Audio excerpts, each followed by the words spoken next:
On the poverty of the spirit. Blessed are the poor in spirit, for theirs is the kingdom of heaven.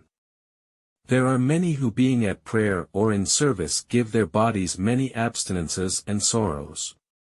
But at the mere word of the seeming injustice of this for their own bodies, or of some other thing that is taken from them being tempted are immediately troubled. They are not poor in spirit. For he who is truly poor in spirit hates himself and loves those who strike him on the cheek.